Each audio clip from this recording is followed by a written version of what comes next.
Good morning. I'd like to welcome you to our symposium, Sleep Disorders and CF, Identifying, Consulting, and Treatment. Mary Lester and I will be moderating this symposium today. Neither of us have any disclosures.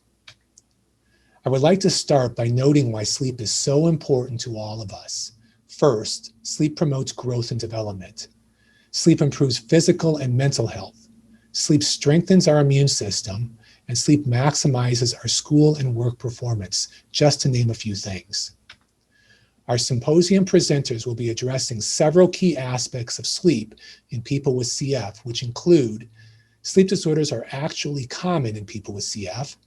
There are a variety of sleep complaints to consider when evaluating people with CF. CF providers don't always ask about sleep. Physical and mental health are impacted by poor sleep, and CFTR modulators may impact sleep. Let me introduce you to our speakers today, who are all very well versed in sleep disorders and CF. First, we have Dr. Rose Franco from the Medical College of Wisconsin, who will present on sleep screening and evaluation. Second, we have Dr. Sumit Bhargava from Stanford University, who will present on circadian rhythm and insomnia concerns in CF. Third, we have Dr. Joel Reiter from the Hebrew University in Jerusalem, Israel, who will present on sleep-disordered breathing in pediatric patients with CF. And fourth, we have Dr. Andrew Braun from the University of Wisconsin, who will present on sleep-disordered breathing in adult patients with CF. We want to thank you for joining us, and we hope you enjoy the symposium.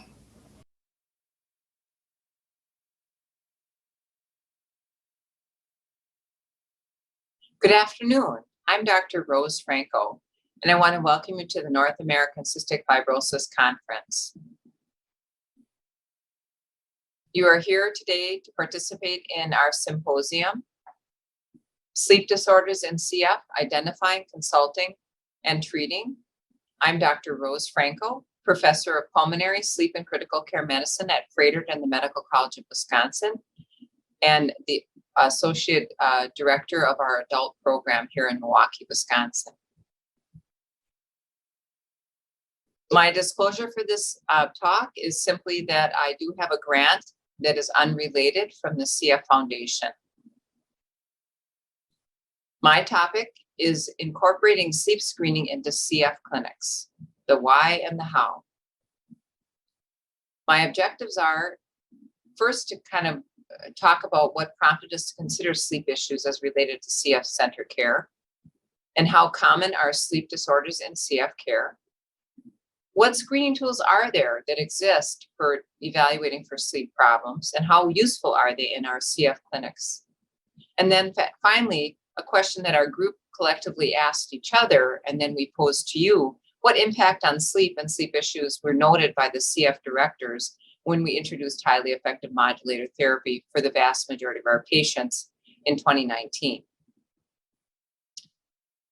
What are CF centers doing right now regarding sleep? Well, back in 2018, I requested the CF Foundation survey all of the centers, and we got 68 replies.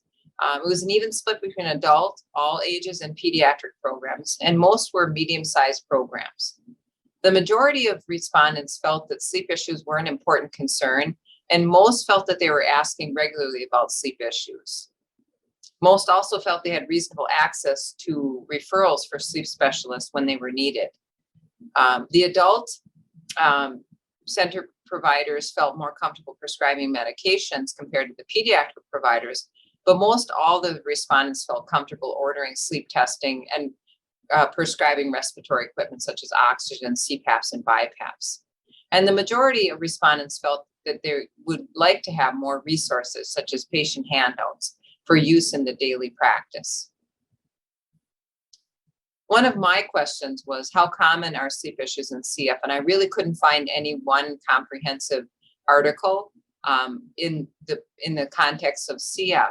But what we do know is in the general population, we do have some evidence around the prevalence of different disorders. Restless legs is about 1 to 3% of the population.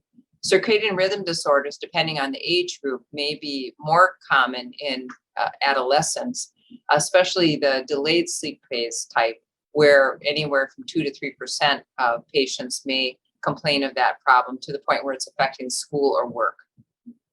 Insomnia is quite common. Most people have experienced some degree of insomnia at some point in their lives. Narcolepsy is uncommon, but not unheard of, with 1 in 2,000 being the frequency in Caucasians, but it's much less common in African American and Latino populations. Sleep disorder breathing can be frequent. We used to think it wouldn't happen very often in our skinny CF patients, but with the advent of highly effective modulator therapy, that demographic is going to be changing. Lastly, something sadly that we have too much experience with is supporting our patients with advanced lung disease through treating hypoxemia and hypoventilation. When we look at the differences between an adult practice and a pediatric practice, we see some differences in prevalence of different sleep disorders. In the pediatric population, we're going to see more complaints centered around things that hopefully are transient, such as night terrors and sleepwalking and circadian rhythm disorders. But we also see a little bit increase in the amount of restless legs syndrome. Less common, but not unheard of, would be sleep disorder breathing, primarily in that pre-adolescent group with tonsillar hypertrophy being the trigger for the obstructed breathing. And lastly, insomnia can occur often in context with health issues, but not always, sometimes in context with psychosocial issues as well. On the adult side, insomnia far and away is a more common complaint. Restless legs can be more frequent in our CF patients. Our center found that the prevalence was somewhat higher than in the general population, and that may harken back to a little bit lower iron stores that we see in our groups, in our patient population. Advanced lung disease related sleep disordered breathing with hypoxemia and hypoventilation is becoming less and less of a problem with highly effective modulator therapy, but still requires our expertise. And then lastly, the rising tide that I think Dr. Braun is going to talk about, that of sleep disordered breathing or obstructive sleep apnea. What screening tools are there for sleep disorders? Is there a comprehensive, good sleep screening tool? And this question comes whether you're in a general practice setting or in a CF center practice setting. Well, in 2016, the American Academy of Sleep Medicine reviewed this question with a task force, and they looked at 10 screening tools and 20 assessment tools, and found that none of them really met every metric that they were looking for as being a comprehensive tool.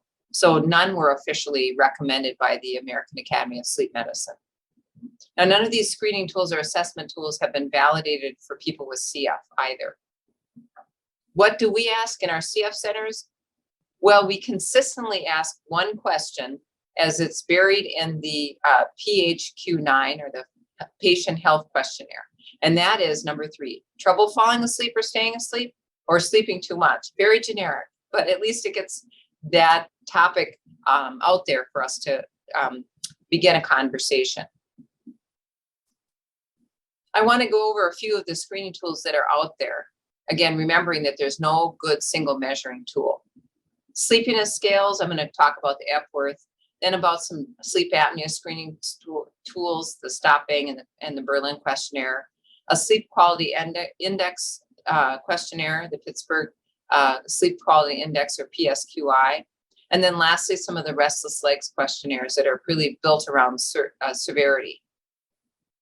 First, the Epworth Sleepiness Scale. The tool itself is 8 specific situations, and you rate how sleepy you were in the last month in each of these situations, with 0 being never sleepy and high sleepiness being a 3. And you basically get a score of 0, where you're not sleepy at all, to 24, where you're sleepy in every situation and falling asleep very readily.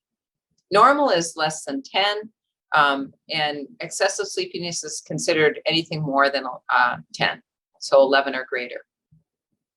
The problem with the Epworth is it's not a validated screening tool for detecting sleep apnea, especially when the test is negative. So you can have a low Epworth sleepiness score, but still have sleep apnea. Other screening tests that do not rely solely on sleepiness, but other parameters could be considered, and we're going to talk about those shortly.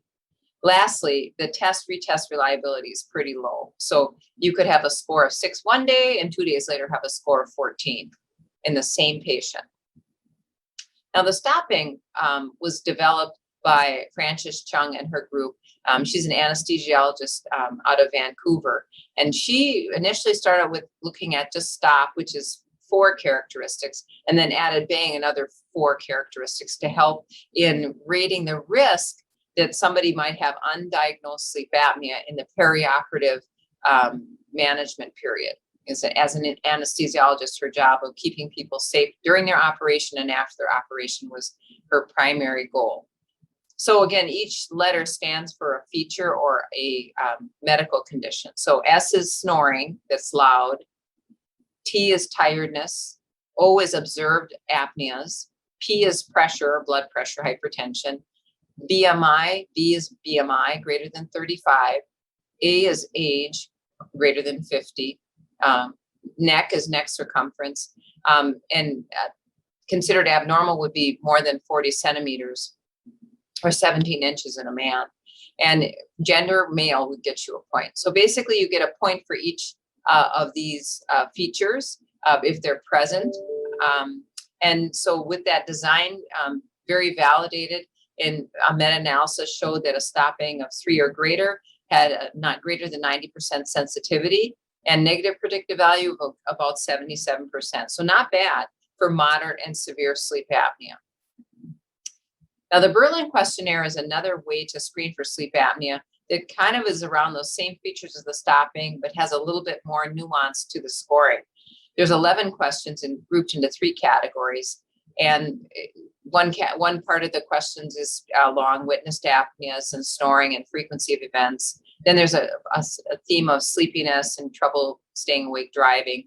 And then if you have high blood pressure or your BMI is over 30 or you're obese, that also is another category. And if you have 2 out of 3 with a positive score, then you're likely to have sleep apnea. Whereas if you have less than 2, you're unlikely to have sleep apnea. If we compare these three tools for sleep apnea generally and compare it to the gold standard of what we find in the sleep lab for do they have sleep apnea, we find that the specificity is pretty poor for all of these. But the negative predictive value is best for the stopping, where 50% was the range, anywhere from 19 to 81%. Depending on the group that was studied. The positive predictive value was pretty good across the board because alone, again, it helps to reinforce that there is a problem, but it may not be the whole explanation. Hence, the negative predictive value is only 50% with the stopping. Now, shifting gears, if we were looking at sleep quality in general, Pittsburgh Sleep Quality Index, which was developed in the 80s, by Dr. Bussey and his group, it has been validated for use in research situations. It's a 24-item question that's best used for measurements of changes in your sleep quality over time or before comparing sleep quality from one group to another or after an intervention. It's not very good for diagnosing a specific sleep disorder. Lastly, restless leg syndrome surveys are really designed around measuring how severe things are, how it's affecting your quality of life, because for most, this is a research tool that's designed around an impact or evaluating an intervention. And there's one pediatric scale that's been designed, but it hasn't been validated. As we were getting together to put together this symposium, we asked each other, what has highly effective modulator therapy done with all of our sleep issues? Did we have any kind of a concept around what it could mean for our patients? And so first we asked ourselves, oh gosh, we should have looked at this before we started these therapies because then we'd have an objective measure, but we missed that opportunity.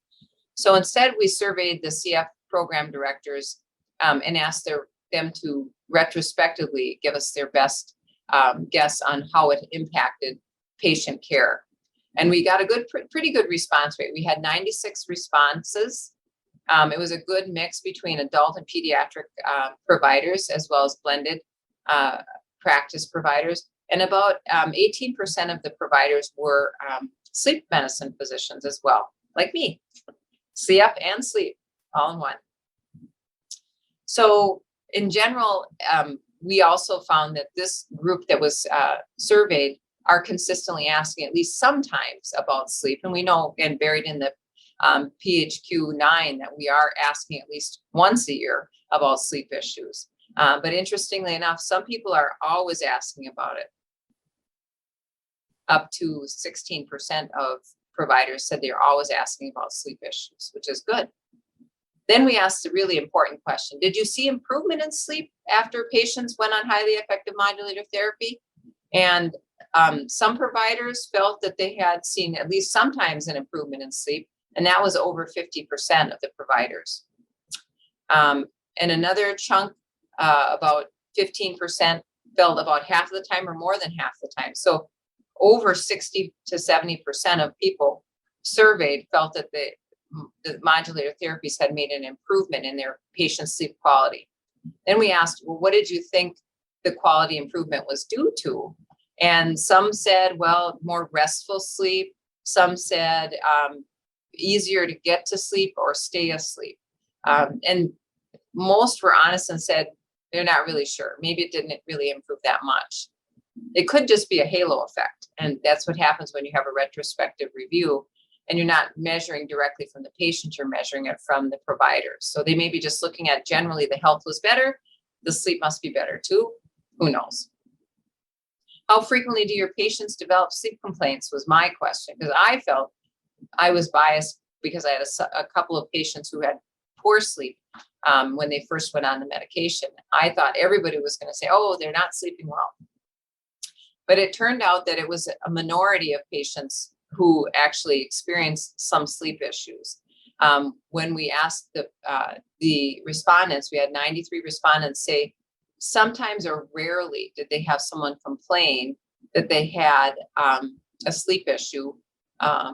And so it ended up being about 1/4 of the time that they had sometimes reported sleep complaints. And most of the time that was resolved just on its own. Only 1 in 10 times, 1 in 10 of the respondents felt like they had to make a difference in the sleep through changing the timing of the medications, flipping the order from yellow at night and blue in the morning to help improve the sleep. So in conclusion, obviously sleep is a concern that's raised by most CF centers. We don't really have a good validated standardized tool to help capture all the sleep issues in the CF world any more than we do in primary care. There really isn't enough time to address in a visit all that's needed to, but it appears that most centers feel they're at least asking on a regular basis about sleep issues and referring when appropriate.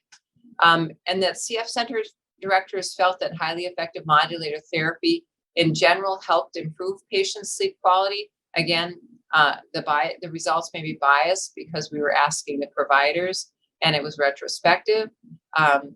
But hopefully time will tell as people get more and more healthy or spend more and more years healthy because of the advent of highly effective modulator therapy.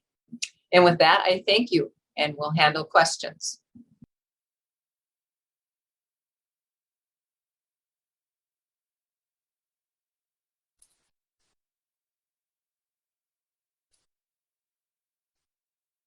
Good afternoon. I am very pleased to be continuing in the series of lectures presented in this particular session dealing with sleep disorders in cystic fibrosis. My name is Sumit Bhargava. I am a pediatric pulmonologist and sleep medicine doctor from Stanford University in Palo Alto, California. I have no specific disclosures that are relevant to this presentation or to this meeting. I will be talking with you today about circadian rhythm and insomnia concerns in cystic fibrosis. I wanted to begin by giving you an overview of sleep duration in the United States. What you are seeing before you is the most recent iteration of the National Survey of Children's Health, which was done by the CDC to assess the prevalence of short sleep duration among persons in the United States aged from 4 months to 17 years. In summary, the survey, which was done on the basis of parent report, showed that 34.9% of persons aged 4 months to 17 years slept less than recommended for their age. It also noted that the prevalence of short sleep duration was higher in southeastern states among racial and ethnic minority groups, persons with low socioeconomic status, and those with special healthcare needs. Sleep problems are even more common in cystic fibrosis than in the general US population, with up to 50% of patients reporting subjective sleep problems. Sleep disturbance is associated with a number of adverse cardiovascular, immune, metabolic, and neurocognitive sequelae, and patients with cystic fibrosis are at risk for CF-related diabetes, recurrent respiratory tract infections, and mood disorders, all of which are in turn exacerbated by poor sleep. Adult studies in cystic fibrosis have provided evidence that impaired sleep quality is also associated with poor quality of life. And as such, understanding the relationship between sleep disturbance and health in children with cystic fibrosis would have important implications for clinical management and clinical outcomes in this population. In this particular study that comes out of Australia and entitled How Well Do Children with Cystic Fibrosis Sleep, the authors looked at study sleep patterns and quality between clinical stable CF children and control subjects by both survey instruments and actigraphy. Actigraphy is a tool that is actually used in order to measure sleep duration accurately in the home setting. The authors noted that children with cystic fibrosis had significantly lower total sleep time and sleep efficiency as compared to controls. Interestingly, the lower total sleep time in the children enrolled in this study was due to increased nighttime awakenings and more wake time after sleep onset.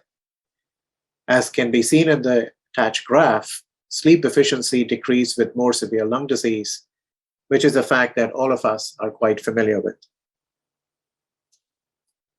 This study was done in Portugal. I am using the study because the study used polysomnography to assess respiratory sleep disturbance in 33 patients with CF who all had normal pulmonary function at the time of the sleep study.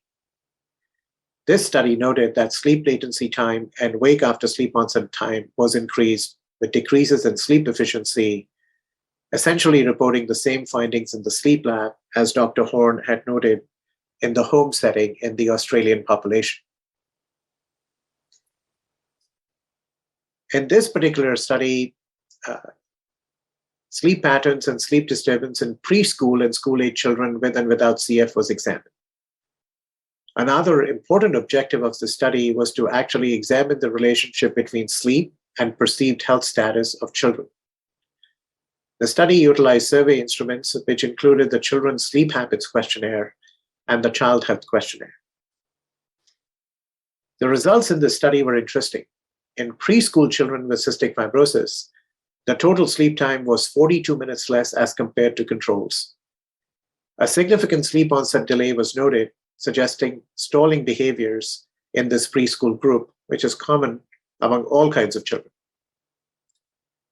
With regard to school-age children, the study showed that school-age children have less total sleep duration, on average about half an hour, as compared to control patients.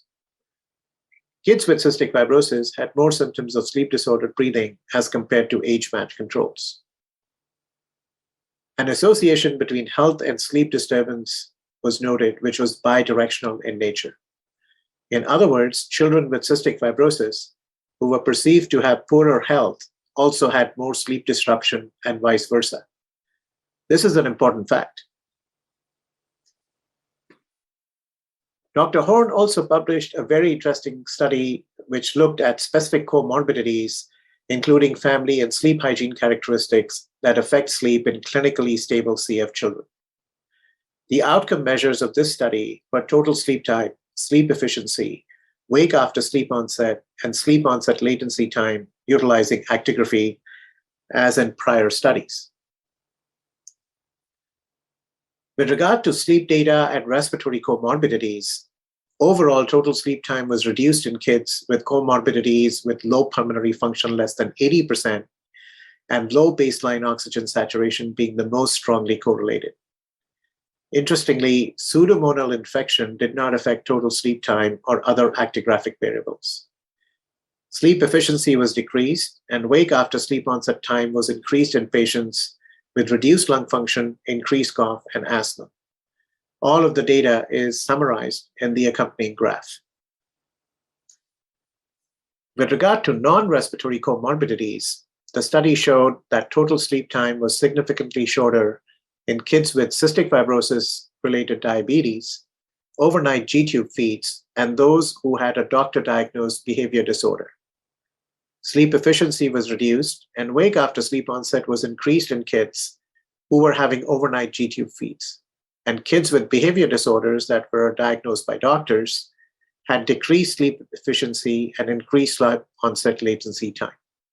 All of this data is summarized in the accompanying graph.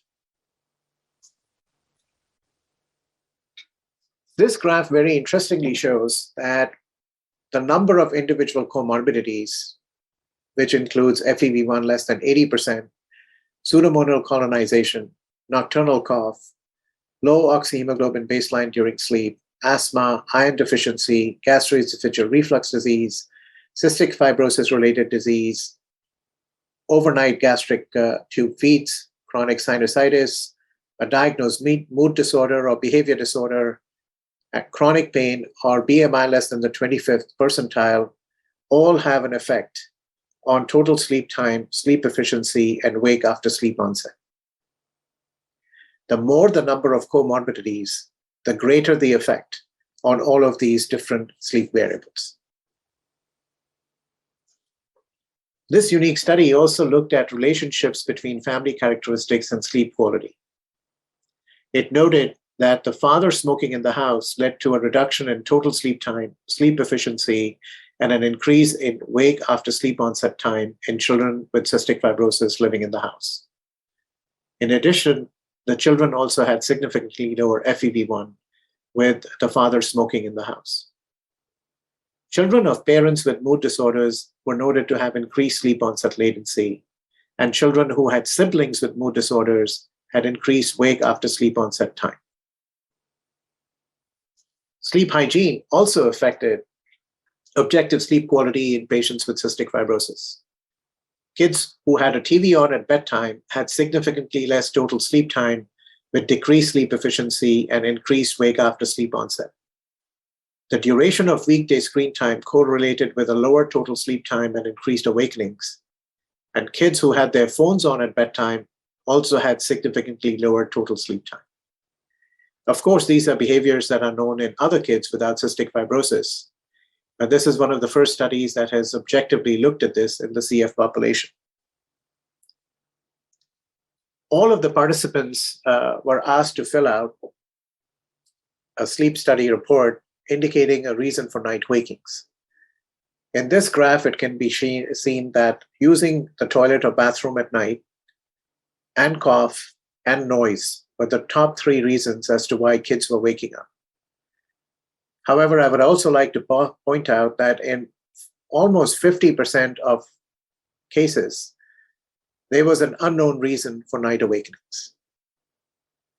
Overall, this was the first study in children with cystic fibrosis to examine the impact of comorbidities, both respiratory and non-respiratory, together with family characteristics on sleep disturbance in the home environment. In summary, it found that children with impaired lung function, less than 80% FEV1, frequent nocturnal cough, a diagnosis of asthma, and lowered baseline oxygen saturation during sleep, along with the non-respiratory comorbidities of CF-related diabetes, nocturnal G-tube feeds, and a behavior disorder, had significantly more sleep disturbance than children without these conditions. Furthermore, the study demonstrated that there was an additive effect, with the presence of multiple comorbidities being associated with more sleep disturbance. Paternal smoking, family mental health issues, and features of sleep hygiene were also associated with sleep disturbance. The multiple regression analysis done by the authors allowed for an adjustment of demographic characteristics and showed that in addition to age, FEV1, frequent nocturnal cough, and the presence of behavior disorder all predicted sleep duration. Conversely, FEV1, frequent nocturnal cough, oxyhemoglobin saturation nadir, and comorbid asthma predicted sleep efficiency.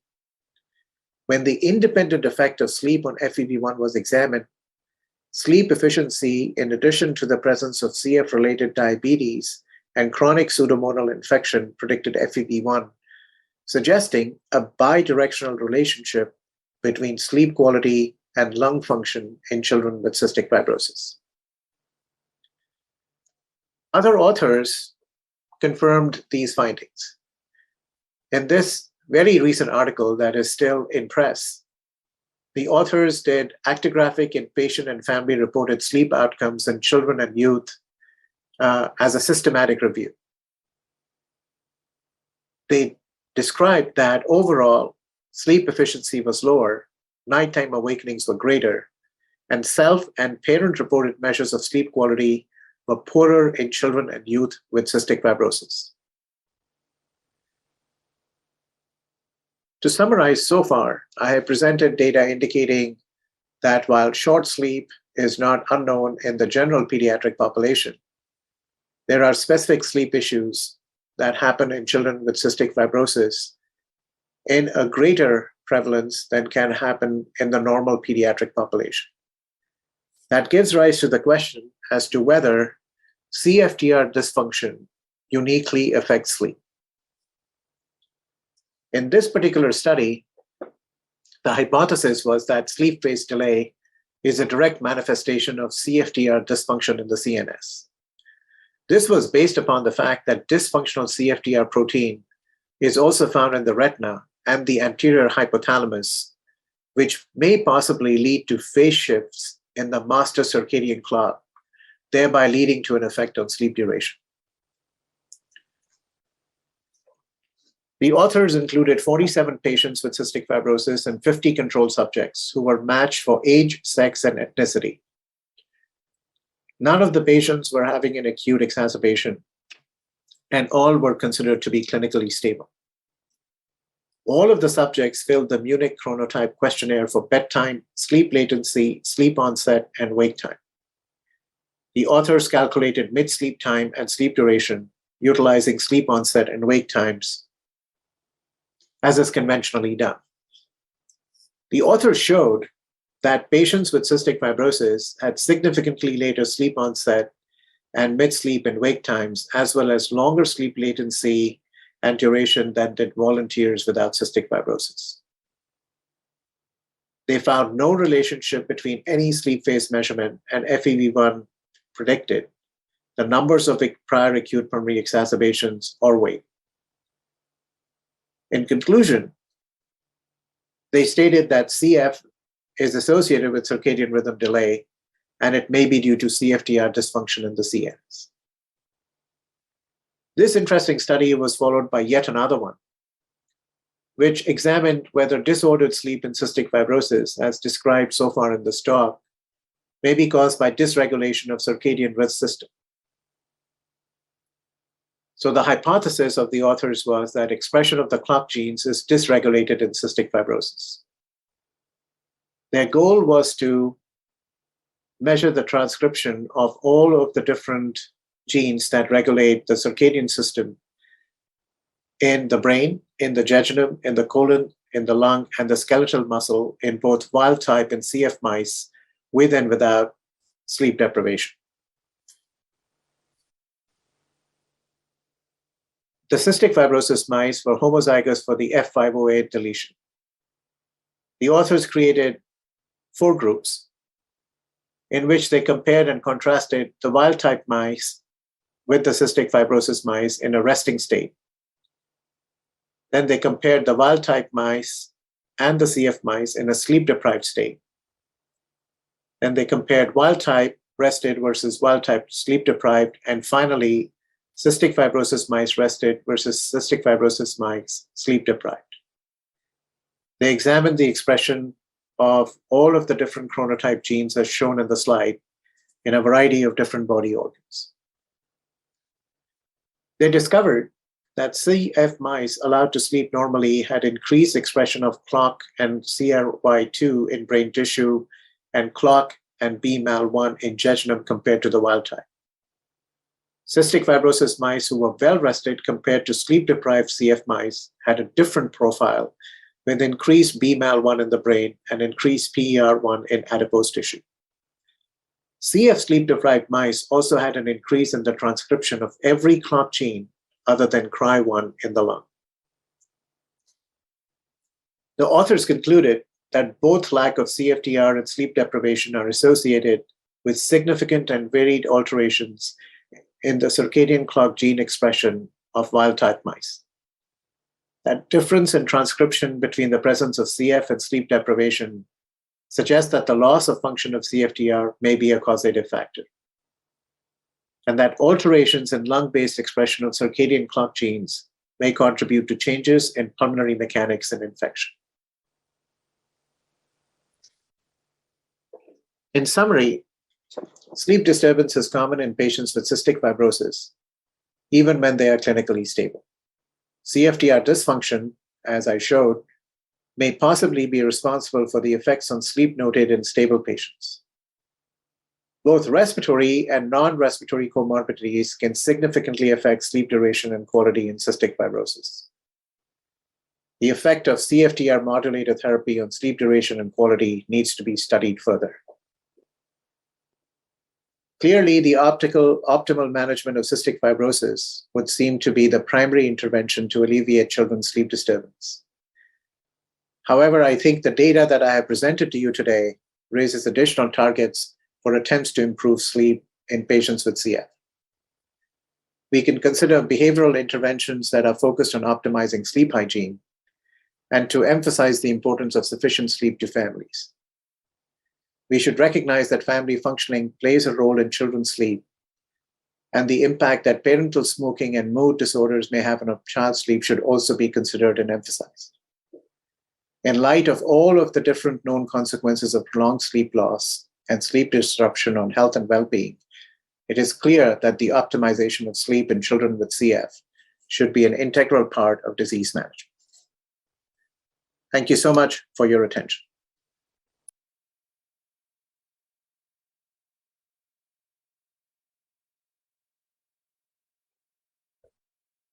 Good morning, I think. My name is Joel Reiter, and I'll be giving a talk about sleep disorder, breathing, and pediatric patients with CF. I have no disclosures related to this presentation. So I want to start with a case description, tell you about one of our patients, and then go on to sleep quality in children with CF. I hope that by the end of this presentation, I will convince you that there's more sleep disordered breathing, or at least nocturnal hypoxemia in kids with CF, that it probably correlates with lung disease. I'll also talk a bit about the diagnosis and the treatment of sleep disordered breathing in the specific population. So let's jump into it. So this is Aya, and this is from our national television. This is from the news. This is Aya when she was 12. Before she was 12, we wanted her to start highly active modulators. She was a bit young to get it from the HMO, so this was part of a campaign to raise funding for that. But anyway, I was asked to see her when she was 9 years old. She was homozygous Delta F508. She had advanced lung disease with recurrent admissions, an FEV1 that was already 41% predicted. The CT scan showed advanced lung disease, and she already had CFRD. And some of you may have noticed this clue on the bed to why I'm giving or showing her in this presentation.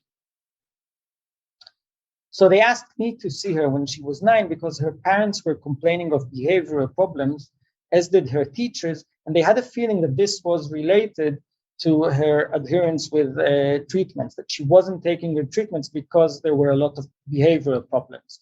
When I asked them, they said that she was snoring, she had witnessed apneas, and we already knew that she had CO2 retention and diurnal hypoxemia.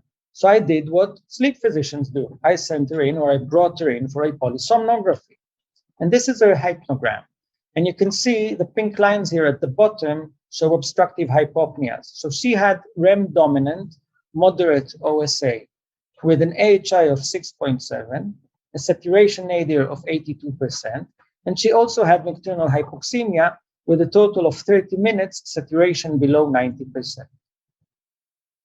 We sent her to ENT to see if she had large tonsils or adenoids that could improve her sleep apnea, and they said no. So we brought her in for a drug-induced sleep endoscopy that's running here in the top corner. And we agreed with them. There were no lymphatic tissues that could be taken out with surgery and solve her sleep apnea simply. So we brought her this device, and she took one look at it and said, no, I'm not using that. So I put the device on myself, or another device. And this is her 2 weeks later. This is a picture that her parents sent from home. We also brought her in for a pap titration study and gradually increased the pressures. And with increasing pressures, her saturations went up and her hypopneas slowly resolved. So the following year was pretty good for Aya. Her family and school reported that she was significantly improving both in behavior and in academic performance, and that they felt that this was leading to improved compliance with care. We were also happy that she'd gained over 5 pounds the following year and needed fewer admissions. So that is Aya.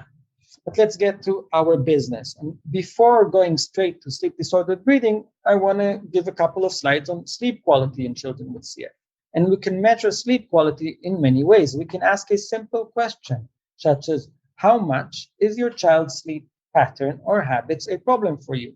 Or we can use very complex questionnaires, such as the sleep disturbance scale for children that has 8 different domains.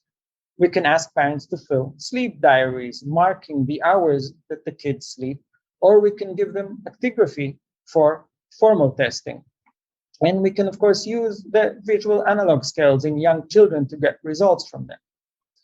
When we look at studies that have looked at sleep quality, we see that this is impaired in children with CF. So, for instance, Ward used that simple question of how much is your child's sleep pattern or habits a problem for you?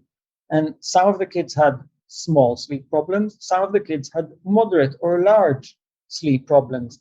And when they compared the CF sample to the community sample, the over 4-year-olds had about double the amount of small sleep problems, and about 1.5 times in all age groups had moderate or large sleep problems.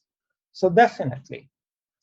Van der Loer looked at the correlation with comorbidities and severity of lung disease. And he had shown that kids with CF have shorter total sleep time. So they sleep less, their sleep efficiency is lower, and they have more wake after sleep onset. So they're awake more during the night. And this is correlated with the number of comorbidities they have. And the worse the FEV1, the worse your quality of sleep. When we looked at the meta-analysis of controlled PSG studies, we saw that kids with CF had lower sleep efficiency. Sleep efficiency is the measure of sleeping time out of the time you spend in bed. And kids with CF had lower sleep efficiency compared with their peers. Why do kids with CF don't sleep too well? So there's many reasons. Some of them are probably that they cough. They cough mostly before falling asleep, but they continue to cough during the night and it sometimes wakes them up. They have inflammation and infection that impacts sleep. They have GI issues with reflux, and they have abdominal pain. And pain is a strong topic the past few years in CF. So they have pain that impacts their sleep. And in some cases, the medications themselves have a toll on their sleep. What about sleep architecture? So sleep architecture is the different percentages of the different sleep stages during the night. And here, we don't see a difference. So they have the same amount or percent of REM sleep and the same amount of slow wave sleep. The data on arousals from sleep is not as consistent, and most authors don't actually report it. So we're not clear, but it seems that their sleep architecture is no different from healthy kids. So let's go to sleep disordered breathing. So here the gold standard for diagnosis is pretty clear. It's the full PSG. But what about symptoms of sleep disordered breathing? So both NACFC and Silva had shown pretty high rates of snoring in the CF population. So NACFC, 30% of kids they asked were noted to snore. And in the Silva study, 58% reported snoring, Almost 90% reported that they stopped breathing during sleep, and 60% were mouth breathers. Franco did a study of endoscopic evaluation, upper airway endoscopy of children with CF. And they had found 44% of parents reported that their kids were mouth breathing, 37% had symptoms of nasal obstruction, and 16% had daytime drowsiness. Meltzer used the CSHQ questionnaire, and it has a domain of sleep disordered breathing with snoring, mouth breathing, snorting, and gasping. And she had shown that kids, mostly school-age kids, so 6 to 12 years old, have more symptoms compared with their peers. So yes, kids with CF have more symptoms of sleep disordered breathing compared with their peers. What about sleep disordered breathing? So this is again our meta-analysis of the AHI or RDI, depending on the study, in kids with CF compared with healthy kids. So controlled studies alone. And kids with CF had higher AHI, mostly driven, however, by one study that showed a bigger difference. So we looked at the mean weighted event index for all pediatric studies reporting the AHI or RDI. And here we had a total of 274 children and a mean event index of 3.2. So in symptomatic kids, an index of 3.2 is consistent with mild sleep apnea.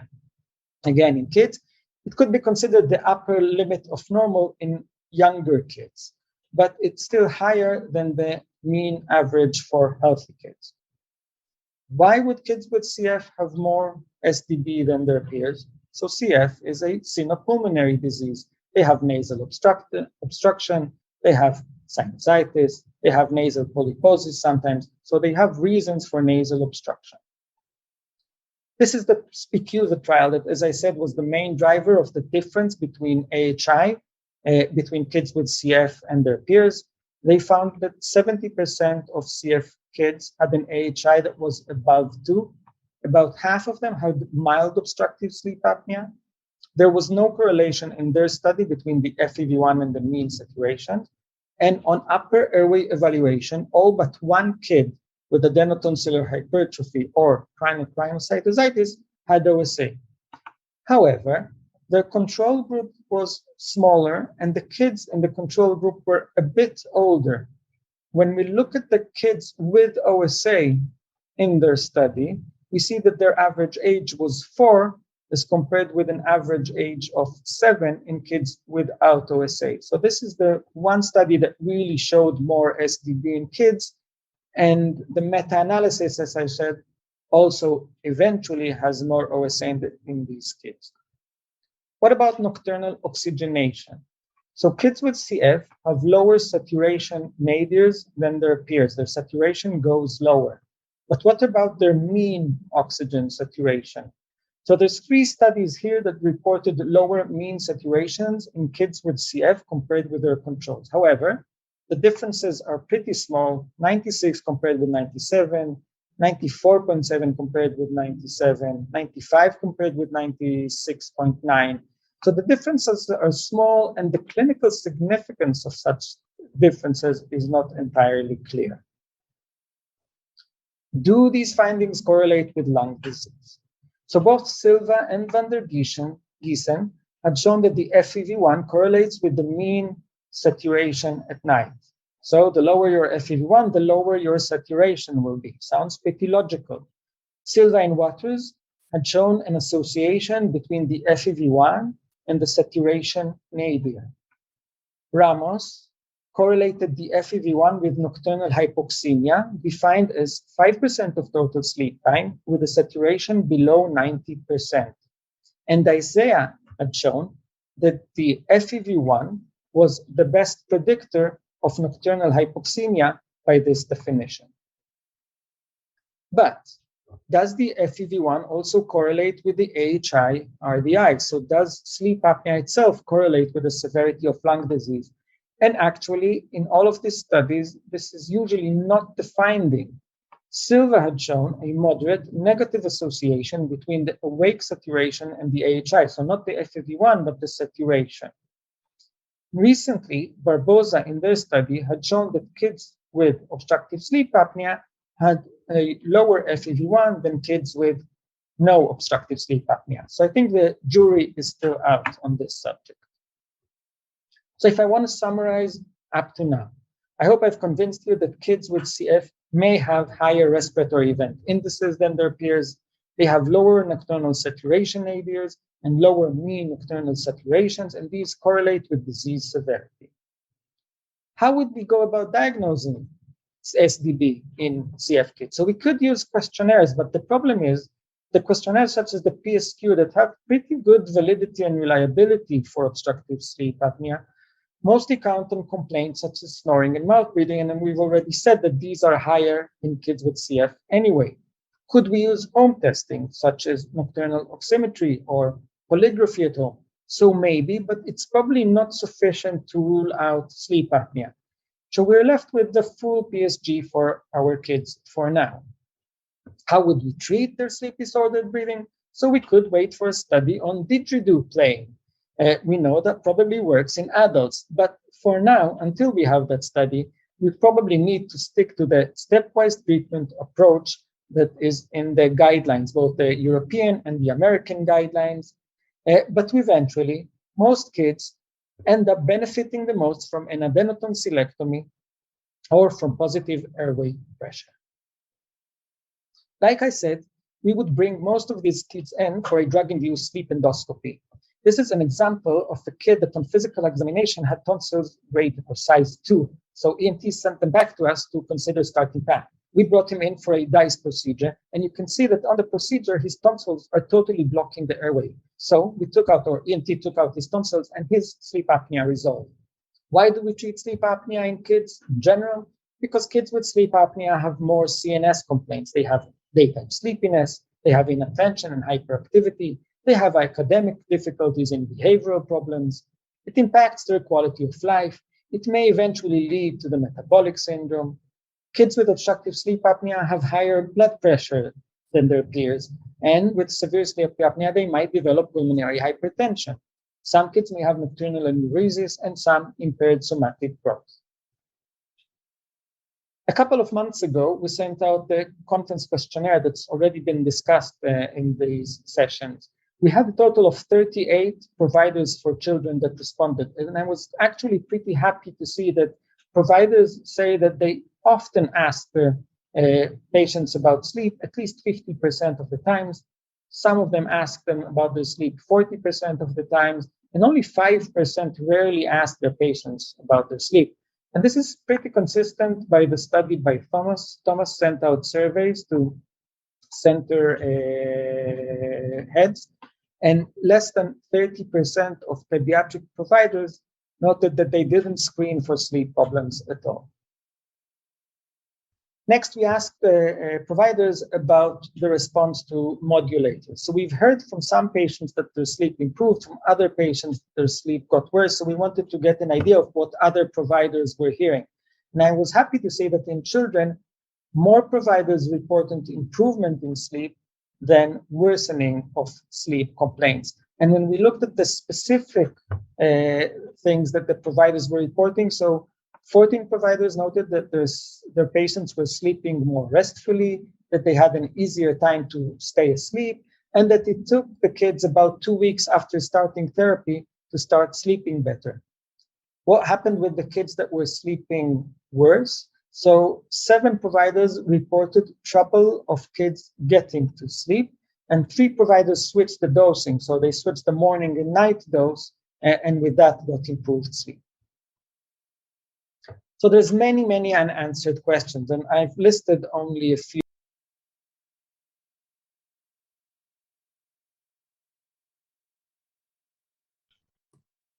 Good afternoon.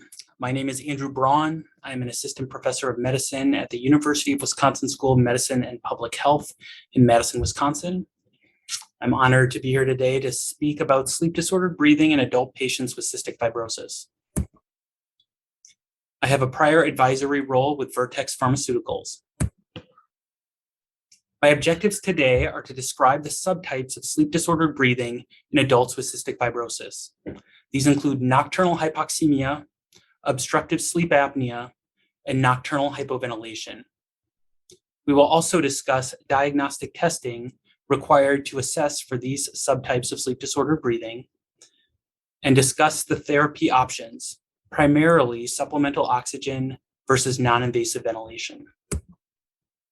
Sleep disorder breathing is well recognized to coexist in obstructive lung diseases.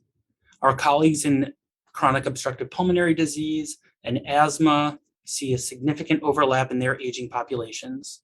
We are beginning to see an increase in the prevalence of sleep disorder breathing, particularly obstructive sleep apnea, in our aging CF adults.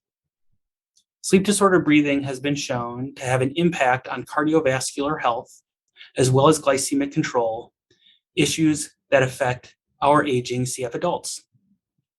The degree of sleep disorder breathing is often associated with the severity of lung disease, and it's primarily our patients with advanced lung disease that develop nocturnal hypoxemia and nocturnal hypoventilation. An aging adult CF population in this era of highly effective CFTR modulators is likely to lead to changes in the prevalence of these sleep disorder breathing subtypes in our adult patients.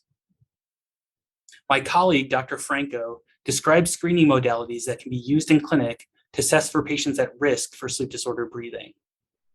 It is important to remember that there are no validated screening tests in cystic fibrosis, and clinician judgment in context to a patient's history need to lead to consideration of further testing. Here is a table of the sleep disordered breathing definitions in adults from the American Academy of Sleep Medicine. I will be describing these in more detail in the coming slides. Nocturnal hypoxemia is defined as an oxygen saturation of less than or equal to 88% for 5 minutes during sleep. This does not need to be continuous desaturation for 5 minutes, but a total of 5 minutes of desaturation below 88%. Nocturnal hypoxemia typically correlates with severity of lung disease in patients with CF. And nocturnal hypoxemia has been correlated with quality of life impairment, particularly mood disruption and neurocognitive dysfunction. And in our patients with advanced lung disease, one physiologic impairment to highlight is the development of right ventricular dysfunction and pulmonary hypertension over time in our patients with nocturnal hypoxemia. Past studies have recommended caution in using nocturnal oxygen supplementation alone for treatment of nocturnal hypoxemia that has not been fully evaluated for other causes of sleep disorder breathing. It's important to assess the pattern of desaturations when obtaining a nocturnal oximetry test. For example, in this nocturnal oximetry, we see cyclic desaturations at time points of 2 hours, 4 hours, and 5.5 hours. These could be associated with REM-related sleep apnea or positional sleep apnea, but further testing will be needed to better define this nocturnal disruption. Obstructive sleep apnea is a syndrome of upper airway flow limitation and obstruction, typically occurring in the hypopharynx or back of the throat. Apnea is a pause in breathing. The ASM defines this as a decrease in airflow of greater than 90% of baseline for greater than or equal of 10 seconds with continued respiratory effort. A hypopnea is a shallow breathing episode. This is defined as a decrease in airflow of greater than or equal to 30% of baseline for greater than or equal to 10 seconds with an associated oxygen desaturation of at least 3%. It is the apnea rate per hour plus the hypopnea rate per hour, which defines the AHI, our criteria for diagnosing sleep apnea. An event rate less than 5 events per hour is normal. An event rate greater than 5 events per hour defines obstructive sleep apnea.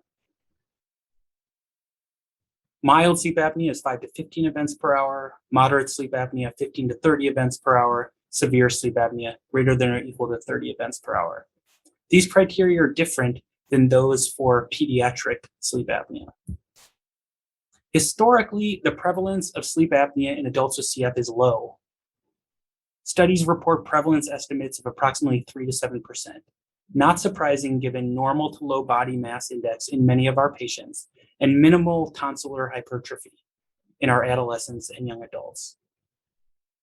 Currently, and likely in the future, this prevalence very well may increase as our patients age and gain weight.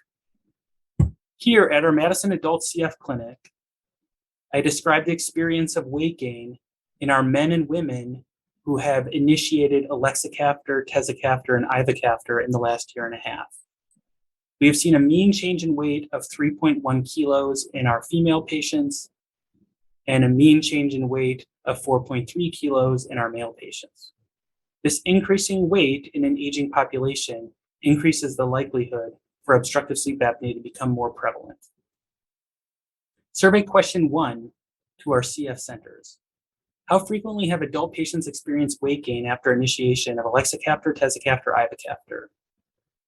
This was noted as common in 38% of centers and infrequent in 27% of centers, for a total of 65% of centers who describe experiencing weight gain in their patients.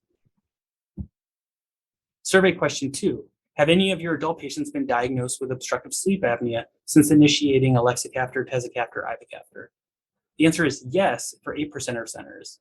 Interestingly, the answer is I don't know in 78% of centers. This speaks to the need for increased screening of this population. Our third subtype of sleep disorder breathing is nocturnal hypoventilation. Essentially, this is a decrease in minute ventilation during sleep. The AASM defines this as an arterial partial pressure of carbon dioxide greater than 55 millimeters of mercury for greater than or equal to 10 minutes, or an increase by 10 millimeters of mercury in the partial pressure of carbon dioxide from wake to sleep. Typically, we use surrogate markers and not invasive arterial carbon dioxide measurements to define nocturnal hypoventilation in our patients. We can use transcutaneous CO2 monitors or end-tidal CO2 monitors. There are many potential contributing factors for the development of nocturnal hypoventilation in patients with CF. However, advancement of underlying CF lung disease is the primary etiology, as we see impaired gas exchange with progression of disease. Kyphosis and reduced chest wall compliance can play a role as well, and in a subset of our patient population who use opiates or are dependent on opiates for pain syndromes may be affected by hypoventilation as well. Nocturnal polysomnography is the gold standard for defining sleep disordered breathing in all patients, including cystic fibrosis patients. We can quantitatively measure sleep disordered breathing. We can allow for the transcutaneous CO2 monitoring or end-tidal CO2 monitoring if available. And we can assess additional contributors to sleep disruption, depth of sleep, sleep staging, assessment of non-respiratory sleep disorders. Notably, if a significant sleep disordered breathing condition is discovered, we can transition to therapy on the night of testing. Notably, in the COVID-19 era, we have seen an impact on the availability of in-lab sleep testing across the country. For that reason, being aware of home sleep testing devices and its limitations are important. Typically, we use what's known as a type 3 portable home sleep monitor for most diagnosis of sleep apnea in home sleep testing environments. This at least 7-channel data monitor can assess for ventilation and oximetry. Unfortunately, with regards to CF, in patients with a BMI less than 30 and in women, there's a decreased specificity for home sleep testing in diagnosing sleep apnea. Type 4 testing devices have very limited monitoring capability and should have very limited use in CF. Finally, nocturnal oximetry is very good at diagnosing nocturnal hypoxemia, but is unable to quantify the severity of sleep disordered breathing, can potentially not diagnose with great specificity more subtle sleep disordered breathing conditions and is unable to assess for hypoventilation. As described above, use of oxygen therapy alone for nocturnal hypoxemia has been considered cautiously due to the potential risk of increasing hypercapnia, particularly in patients with advanced progressive lung disease. The treatments for sleep disordered breathing and CF typically come down to a consideration of non-invasive therapy versus oxygen therapy. Milross et al. In 2019 published a 12-month randomized prospective trial of adult CF patients with nocturnal hypoxemia, randomizing patients to either non-invasive ventilation plus or minus oxygen versus low-flow oxygen. Their primary outcome was event-free survival, with events being diagnosis of hypoventilation, lung transplant, or death. At this two-center Australian study, they were able to randomize 29 patients, 14 into the non-invasive ventilation arm and 15 into the low-flow oxygen arm. 18 of these 29 patients had event-free survival. We can see here the testing that was performed at baseline, month 3, month 6, and month 12. Out of the 14 patients randomized to non-invasive ventilation, 12 had event-free survival, whereas in the low-flow oxygen arm, 6 out of 15 had event-free survival. Although a small study, this continues to add to the cautious nature of considering oxygen therapy alone in our patients with nocturnal hypoxemia and or other sleep disordered breathing diagnoses. Treatment for pure obstructive sleep apnea and CF can be continuous positive airway pressure, or CPAP. This is the gold standard therapy for adults diagnosed with sleep apnea. Typically, an automated pressure setting is now used, which can help with night-to-night variability in pressure needs. Mask interface choice is important. Many patients historically with nocturnal cough and suppuration had challenges tolerating a full face mask. A nasal mask interface, sometimes initially with a chin strap, can be very beneficial in patients with CF. Use of heated humidity is recommended.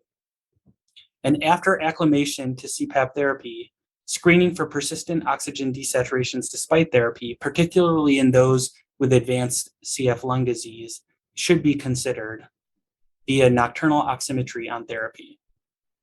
We collaborate with our respiratory therapy colleagues to obtain data downloads prior to clinic that we can review with our patients and consider therapy alterations. Additional therapies for obstructive sleep apnea that can be considered in CF include weight reduction, positional therapy for those who have supine-specific sleep apnea, and oral appliance therapies, which typically involve a mandibular advancement device to improve the hypopharyngeal obstruction. Hypoglossal nerve stimulation is a new therapy. However, there's minimal data to consider supporting this in cystic fibrosis. Treatment for nocturnal hypoventilation is non-invasive ventilation. This is associated with improvement in the nocturnal hypoventilation and a reduction in the decline in lung function historically. We have preference for use of home ventilators to be able to change settings as patients' lung disease may progress. BiPAP devices alone may not have the necessary backup rates and assured volume pressure supports that can be required in these patients. We typically target the goal minute ventilation of 6 to 9 cc's per kilo in our patient population, and frequent data downloads and serial blood gas monitoring after initiation should be considered. In the United States, criteria for respiratory assist device therapy can be a barrier and often coexistent diagnosis of hypoventilation syndrome or severe obstructive lung disease are necessary to have these approved. Survey question number 3. Have any of your adult patients been taken off of PAP therapy since initiating elexacaftor, tezacaftor, ivacaftor? This was noted as common in 11% of respondents and infrequent in 5.4%. Clearly, some providers have noted that improved lung function has able to have patients achieve discontinuation of PAP therapy.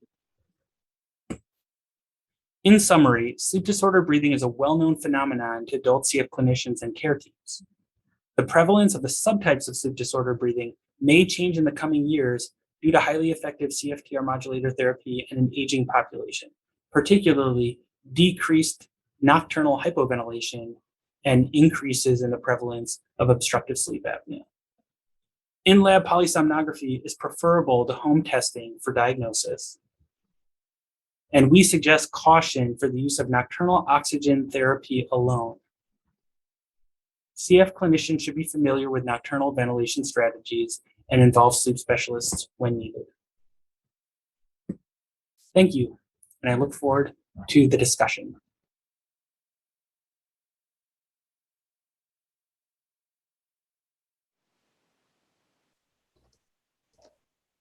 Good morning, good afternoon. I am Ted Kramer. I'm the moderator who is talking or going to be going through the question and answer session of this part of the symposium. I want to welcome all of you for being here and joining us, and want to also thank our speakers, our 4 speakers, for their very comprehensive talks. I want to make a note as you're entering questions. It seems like there's a lot going into the Q&A section. Consider adding the name of the speaker who you might want to address the question, if that's possible. And then also,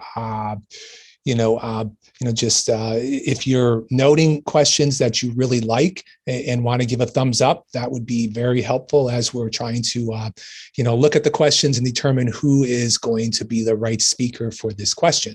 So on that note, I am going to move forward with our questions. There's a lot to get through.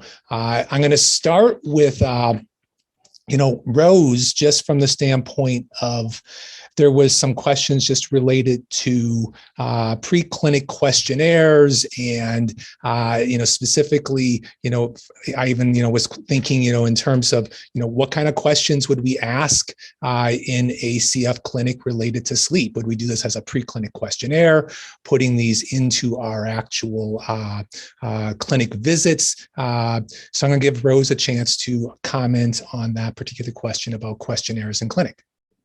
Yes, well, unfortunately, there's not a simple answer, partly because you're dealing with different age groups. So as Joel and Sumit had already pointed out, there is a little different perspective when you're dealing with kids and when you're dealing with adults. I do think that the idea of having it be part of a preclinic questionnaire is a great idea. When we look at most clinics now have electronic medical records, and there's a way for people to pre-populate surveys if they're on a smartphone. That would be one way you could tackle it. The real question is, what's the right survey? And as I said in my piece, there really isn't a validated good survey. Our clinic actually put together one for our adult practice that our 4 different departments use, and it's 4 pages. 4 full pages. And so if you're looking at what's the right tool to use, you would have to really dedicate a lot of time if you want a lot of detail around sleep. Harkening back to our health survey index, our sleep and mental health survey index, that one question is enough to at least get your radar up. Should we ask more?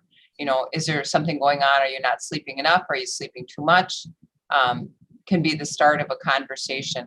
Lastly, as some clinics have access to either a social worker or a case manager or a psychologist, that could be part of their regular check-in with the family and the patient. Would be make that part of their tasks. If they're just checking with each patient, they can at least address whether we should be doing something more with the survey, or more with the one-on-one with the provider to dig out whether there's additional conditions that need to be addressed. Great, thank you, Rose. So looking at our list on Slido, I'm going to move around a little bit as I was looking at these earlier. One of the questions was related to airway clearance therapies. And I'm going to say maybe Summit. Joel, you're welcome as well to chime in, but Summit, just thinking in terms of airway clearance therapies, do you think there is any impact on sleep latency due to airway clearance therapies before bed? And with that, I'm going to add on one of the other questions that came in. When you're timing airway clearance therapies before bed, wondering about the impact of inhaled mucolytics, hydrators that are given before bed. Is there a best time to wait between treatments and sleep? So I'm going to give Summit a chance to respond to that. So thank you for that thoughtful question. I was not able to find a specific study in my literature review for my talk that looked specifically at the timing of chest physical therapy and its impact on sleep onset latency. I do know from my practical experience, and this is predominantly with hospitalized patients as compared to outpatients, that if you are timing chest physical therapy at 10 and expecting children to go to sleep at 10:30, that doesn't actually happen. The additional component of this that I think has to be considered with ACT is that when you are preceding ACT with albuterol and mucomist or albuterol and hypertonic saline, albuterol itself has actions upon the heart rate and possibly affects sleep onset. From my perspective, I have advised patients in the outpatient setting to consider doing airway clearance about 2 to 3 hours prior to falling asleep, just to deal with the effects of albuterol and waking children up with the very action of physical therapy prior to falling asleep.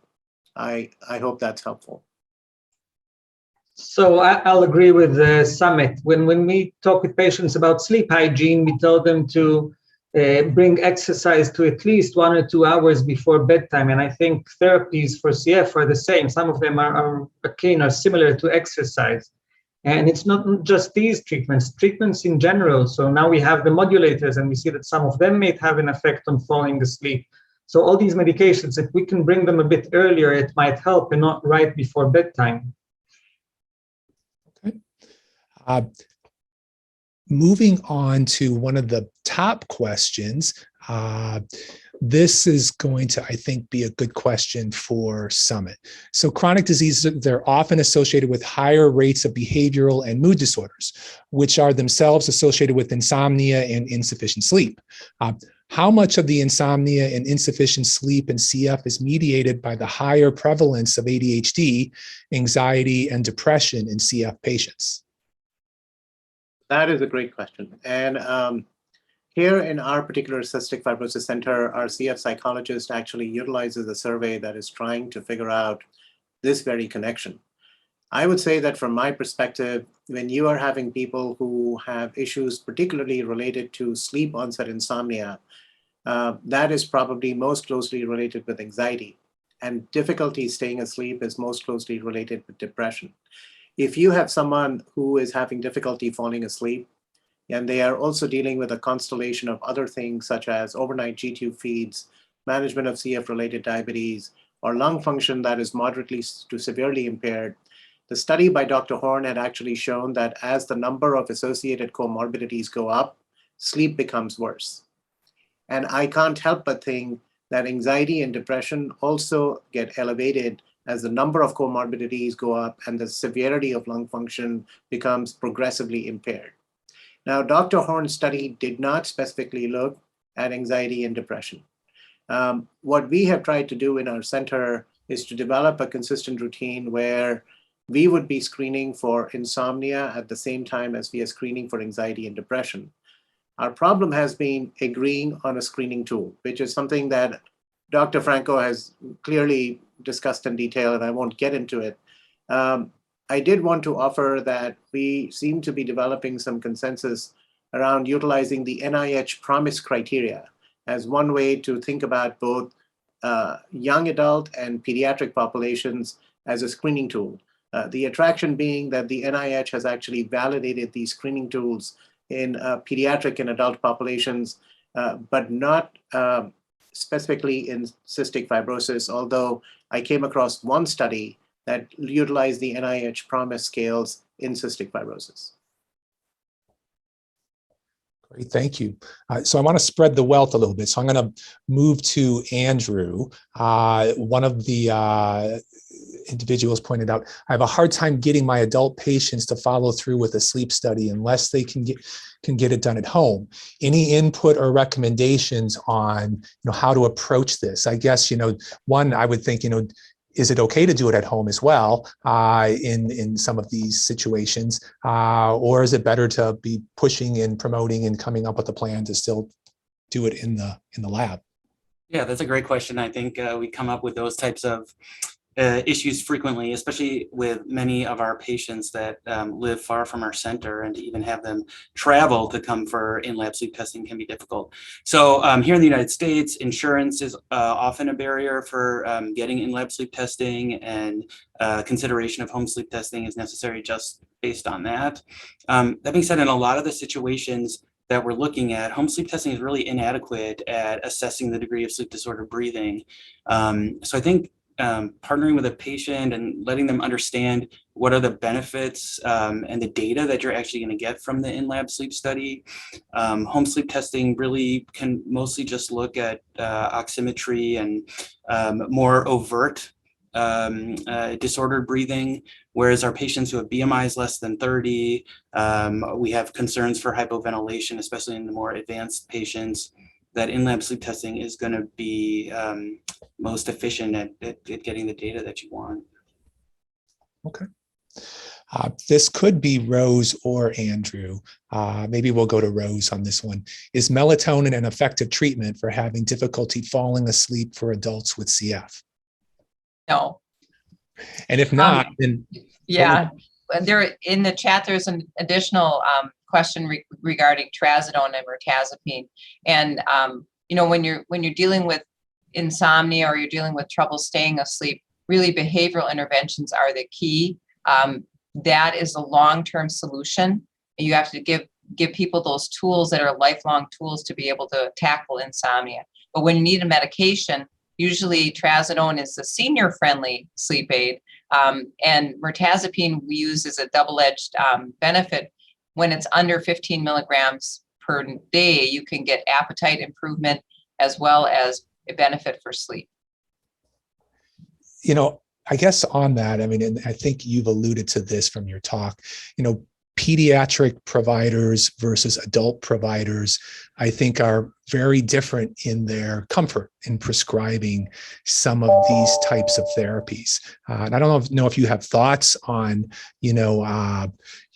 one, should we be more open to this? And two, are there ways to help pediatric providers be a little bit more open to some of the things that you guys on the adult side might be more comfortable with? Well, in my former life as a program director for a sleep fellowship, that we interacted directly with the pediatric folks at Children's Wisconsin Hospital. And we found that it's not so much about comfort level as it is what's FDA approved. And that's where, as you get into the older young adults, they might be willing to prescribe something that's usually considered only for adults. And I don't want to overspeak, but I know probably Joel and Summit would have something more to say since you're treating pediatrics, whether you're tackling insomnia or you're deferring to psychology and psychiatry for those patients. So I think often in children, what we see, or the older children, the teens, we see delayed sleep phase and not that much insomnia. So it kind of depends on what exactly is the sleep problem that they're having, and we go from treatment there. But I agree that we have to start with the behavioral treatments. Otherwise, the medications don't have a long-lasting effect usually. I would just comment, I agree with Dr. Franco in terms of melatonin's use for treating insomnia. But as Dr. Reiter just commented on, delayed sleep phase syndrome and circadian cycle abnormalities in our patients are quite frequent. And using melatonin in a targeted way in that setting can be helpful and beneficial for the patients.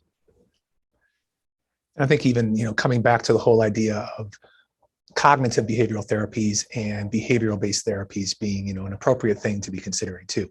So I'm going to move on to the next one of the questions here. This is going to be, I think, for Summit. Sleep insufficiency for CF children is strongly associated with parent sleep insufficiency, disruption, and daytime sleepiness. Should we be querying parents as well as the child's sleeping patterns at the time of clinic visits? And should we begin to address sleep as a family issue? And can we also get our administrators to allow us to have more time to address, this type of a situation? We want to actually have that time to ask all those questions. Yes. So this is a very relevant question because, so here's the thing that kind of happens. In my particular patient population as a pediatric pulmonary doctor, I am looking after infants and toddlers with cystic fibrosis and adolescents with cystic fibrosis. And the way that the family dynamics work for an infant and toddler who needs to be put on physical therapy, ACT, and have all the medications administered as compared to adolescents becoming young adults who are moving towards, taking care of their own selves and deciding the timings of their chest PT, family sleep issues appear to differ across the age spectrum. From my perspective, and just based upon my experience, the families that are most significantly impacted are the ones with younger children where the parents are in charge of each and every therapy. Very often, the burden only falls on one caregiver. Majority of times, it's actually the mother. And this is especially true during the infant period when things like breastfeeding and other issues kind of arise in the treatment of cystic fibrosis patients. I would say that in summary, sleep in cystic fibrosis is actually a family issue. I am not aware of any model of care that is addressing sleep issues in the family. With regard to administrators being aware of the fact that these are issues that need to be addressed, I do agree that that is important. The question is, from my perspective, how to address them.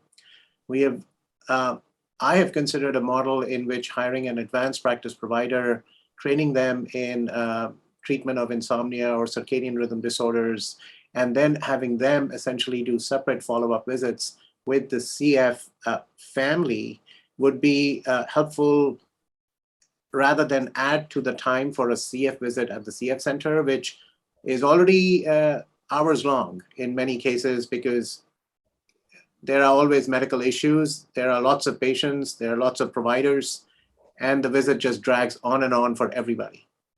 So I think we need a new model of care from the point of view of taking care of sleep issues in cystic fibrosis patients and families. Joel, I don't know what is your perspective from your experience in Israel. No, I think so. So I agree. We don't often have enough time to ask the parents about how they're doing, and that's important with sleep. And then we already talked about the correlation between sleep problems, anxiety, mood disorders, and I think that's relevant to the parents as well and the whole family dynamics. And we definitely don't give it enough time. Great. I think we all know that when you ask the question, sometimes you get a lot more than you expect to get, and it takes a bit of time. But moving on. So this is going to be for Joel. Should we be doing polysomnograms for children with an FEV1 that's less than 80% predicted? And I think this is, pointing out that, it seems like sleep apnea is pretty high in children with CF. And so is there kind of a point in time when we should be thinking about, a sleep study in children with CF? So actually what the studies that did show more sleep apnea, they showed it in the younger age group kids. So those are usually the kids that have normal FEV1s. And on the studies that try to correlate FEV1 with the AHI, with sleep apnea, the correlation is not that clear. What might correlate with sleep apnea is just the oxygen saturations during the daytime as well. So I think an FEV1 specifically shouldn't guide us on doing sleep studies, but I think any kid that complains about their sleep, or the parents complain about the kid's sleep, one of the things that we need to check is how they are sleeping in a sleep study. So we can't say that they don't have sleep apnea if they're not snoring. We don't know definitely that in kids with CF, snoring correlates with sleep apnea. So there's a lot of questions there. So I think bottom line is if they say that they're not sleeping well, they need a sleep study. Okay, great, thank you. This is a question, I'm not quite sure who is going to be best. It's going to be answered by any of you guys.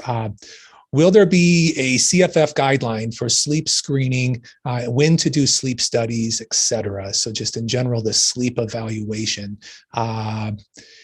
Should I open it up to Rose? Sure, And I just want to chime in too. Yeah, I want to just comment on what Joel just said. Maybe this would be the role for the type 3 study to screen younger kids, not as the diagnostic test, but as a screening test, because you're talking about trying to find at least some kind of a marker. And you've got these sleep deprived parents. They're so tired. They're not going to hear their kids. They're not going to stay up to listen to see if they're snoring.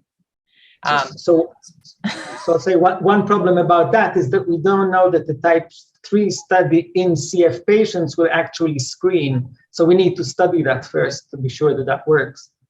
Well, that might be something that comes from this conference, along with a task force. And that's where I would say, to answer your question, and the one that came through on the chat, I think we should be seriously looking at a task force through the CF Center,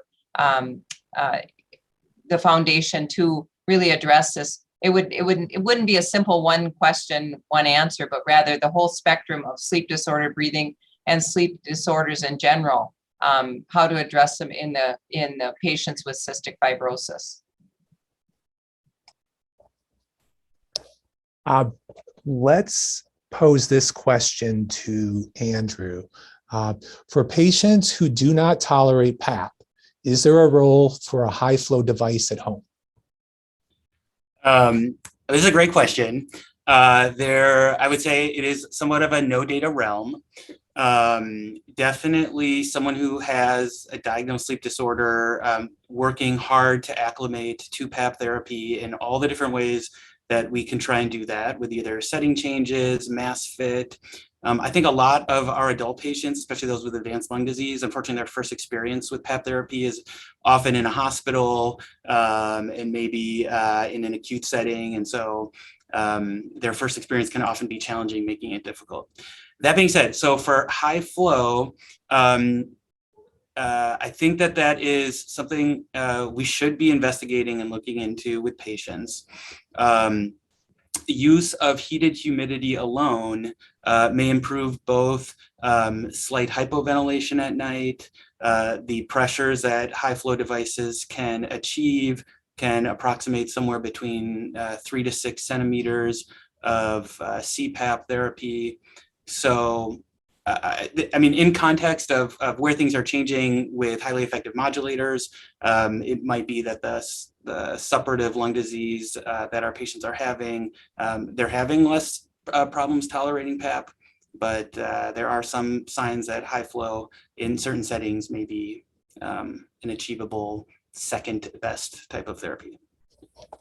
Great, thank you. And then following up on that, and this can be, I think, a good question for Andrew and Joel. I'm sure the others, you all could answer this or would like to. Any infection control guidelines for care of the equipment, CPAP, BiPAP, how to clean, disinfect for CF patients? Is this going to be the same or different than the average person who has sleep apnea? So I smiled when I saw that question, because the guidelines for cleaning these devices are pretty strict and they should do it pretty often.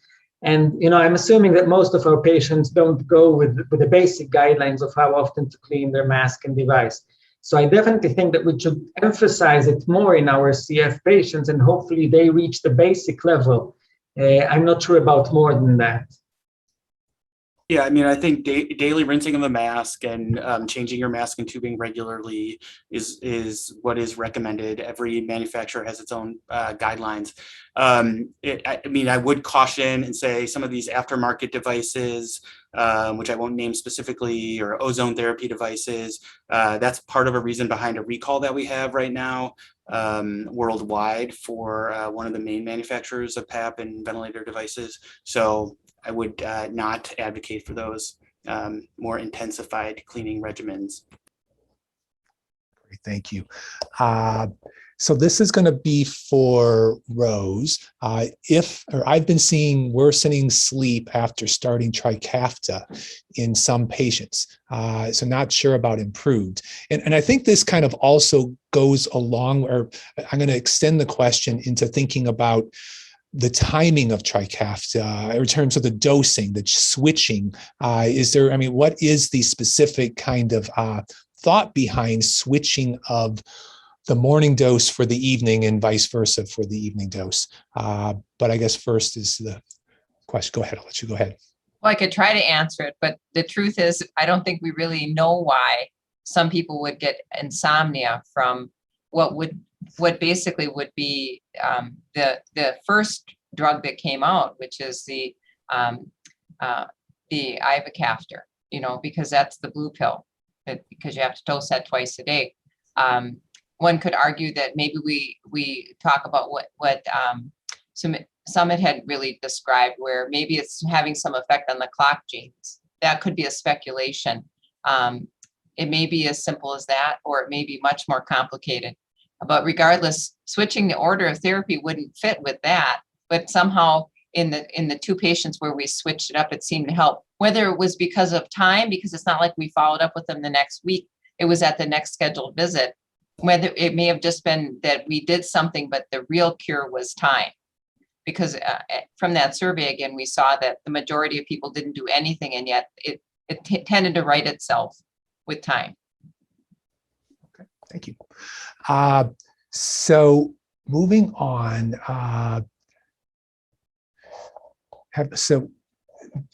I'm sorry, let me take a quick peek. I'm looking at this one. Very supportive of a CF sleep task force. Great idea. So I guess after the conference, we'll have to get others, because I'm sure there are definitely others out there who have a strong interest in this topic. This I'm going to pose to Andrew. Have you seen sleep disorder breathing in patients on highly effective modulator therapy? Well, the signal is a little early in terms of, for example, obstructive sleep apnea occurring for increasing weight. I think our aging population of even before highly effective modulator therapy in 40s, 50s, 60-year-old, as metabolism did seem to be slowing and increasing weight occurring, definitely have a number of older adults who have obstructive sleep apnea. I would say my personal experience with starting highly effective modulator therapy in some of our advanced lung disease patients has actually been quite promising, and a number of patients who are no longer on nocturnal ventilatory support and or PAP therapy.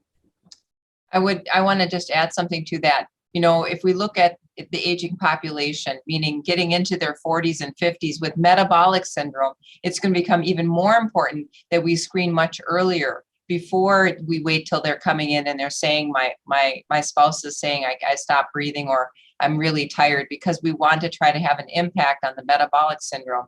And we know that in other models where we see metabolic syndrome, that treating sleep apnea does improve some of the outcome data regarding progressive atherosclerosis, risk for heart attacks and strokes. And we want to protect our patients from those outcomes if we can. Actually, I'll even pose this same question to Joel and Summit, thinking about highly effective modulator therapies and the impact on, sleep disordered breathing in children. I mean, is this something that you guys have encountered, or do you have thoughts about this in terms of pediatric patients? So I think it could act in both ways. So the sinuses are getting clearer, they're breathing better. So it might improve from that perspective. On the other hand, they're gaining weight more.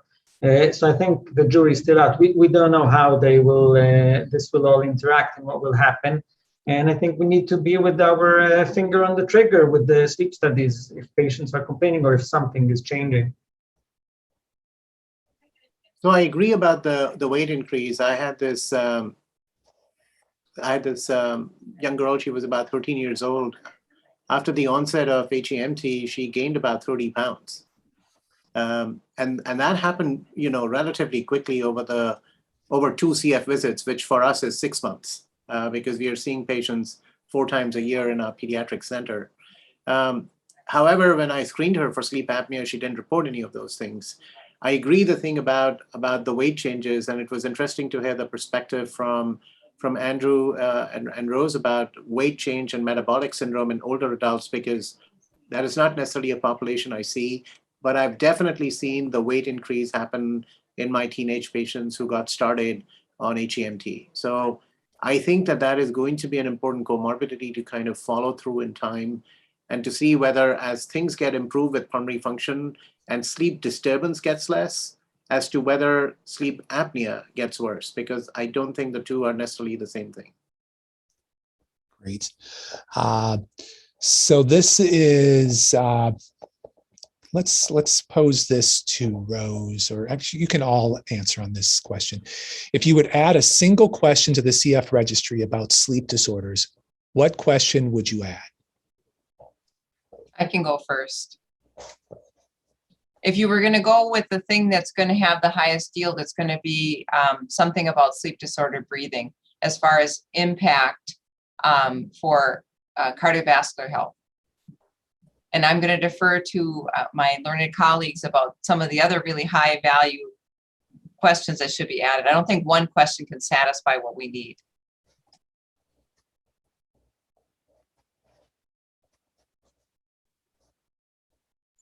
I think Rose said in her talk about, a conversation opener. So I think a simple question, is your sleep good? Is your child's sleep good? Something very simple that will open and will make the parents or the patients think about their sleep.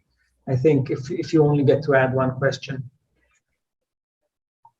Yeah, I agree. One question seems way too limiting, but probably something about, do you experience sleep disturbance? Kind of a more qualitative initial question, as then that could lead to additional discovery. Just want to clarify, I think they're talking about the registry as in Port CF. So things that you would report as a provider in the registry. And it's in reference to the CF registry. So yes. Let me go to the top question here. So this I'm going to pose to Andrew. I have an adult patient with end-stage lung disease who refuses to use his NIPPV due to anxiety, no matter the titrated setting. Started in inpatient setting several times and ordered for outpatient setting. She is on high oxygen therapy, which I know is not optimal. What strategies might exist to help her with her NIPPV therapy? Yeah, this is a frequent challenge. And I somewhat alluded to earlier, speaking about that often our patients' first experience with PAP is somewhat in a non-ideal setting. When you have the opportunity in the outpatient setting to really work on acclimating to the use, I highly recommend that patients use these during the day initially. So their first experience is something where they feel they have more control. It's not in the middle of the night. They're putting on a new device and turning off the lights and trying to figure out what this is like. It sounds like you've done a lot of setting adjustments. Mask fit and mask tolerance is really important. I use mostly nasal mask interfaces with our patients, whether they have bi-level settings, CPAP settings, as typically you can get appropriate ventilation with that. So it is challenging, and you're right to be concerned that long-term high levels of oxygen might also be detrimental. I don't know if Dr. Franco might have some additional thoughts too. No. We can even open it up to Joel and Summit, just recognizing that PAP therapy in pediatrics can be very challenging. And you can look at it in terms of different ages. I mean, adolescents down through infants and those in between. Do you guys have any specific approaches for PAP therapy and tolerance with your patients? I think for me, a big factor has been identifying the right pediatric patient for PAP therapy. predominantly we have used PAP therapy essentially for patients who are with end-stage cystic fibrosis and essentially kind of either going to be evaluated for lung transplantation or essentially going to experience like a slow but progressive decline. In those populations, PAP therapy compliance has not necessarily been an issue just because of the fact that the patient feels so much better while being on PAP. So in that sense, they are using it because it actually makes them more functional. If you're, and that's a little bit different than what Dr. Brown was talking about with this patient having anxiety. Because we are initiating the CPAP usually in a hospital setting, we actually are able to use our child life people in order to help with this transition to CPAP. And we work very intensively, not just with children, but actually with parents who are the people who have to put the PAP on in order to make this process a little bit less anxiety provoking. And so in that population of patients, PAP compliance, not that much of an issue. It is the ones who have just like mild to moderate sleep apnea or maybe moderate verging on severe, where it would be ideal to use PAP, but then you are overcoming behavioral issues with wearing PAP. That is more of a challenge. Yeah, I think I agree. The one thing with the younger kids is that we do often eventually get to the high flow nasal cannulas if they don't manage with the PAP. But yeah, otherwise I agree. Child life can definitely be helpful. It's too bad there's not an adult life type team as well that exists. So moving on, how about, so this is question, so this could be for any of you guys, but so wonder if improvements in sleep could be related to improved mucus properties and reduced nocturnal cough. And I know that actually Summit, you did kind of, at least touch on some of these things in relation to your discussion, but others can certainly be able to comment on this as well.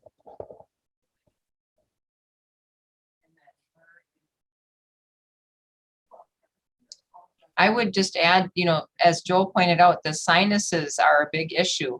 And a lot of people comment how much better their sinuses are on the highly effective modulator therapy. And that can be a huge win. I know if I'm just a little stuffy, I don't sleep well. So I can't even imagine how much better you would feel if you had really stuffy sinuses most of your life and now you can breathe easily, and how much impact that can have on your sleep. Okay. And then this will be, let's bring this to Andrew and Joel, just from the sleep apnea perspective. Is there less concern for aspiration with use of nasal masks versus full face masks for delivery of CPAP or BiPAP? I would say I don't personally have much concern about aspiration. I guess historically with or pre-HEMT, there's concerns of using full face masks. A lot of patients don't tolerate them just from nocturnal coughing in the middle of the night. So I can't say that I have a clear link between using a full face mask versus a nasal mask for that. But as I said earlier, nasal mask interfaces are the primary masks that I do use with my patients. Yeah, I have to agree with Andrew. I don't remember a patient that we needed a full face mask on, so we haven't encountered that problem really. Okay. So this is actually, I think, in relation to acceptance of CPAP. Going back to actually the prior question about anxiety and difficulties with tolerance of positive pressure, have you considered using clinical hypnosis to increase acceptance of these nighttime devices?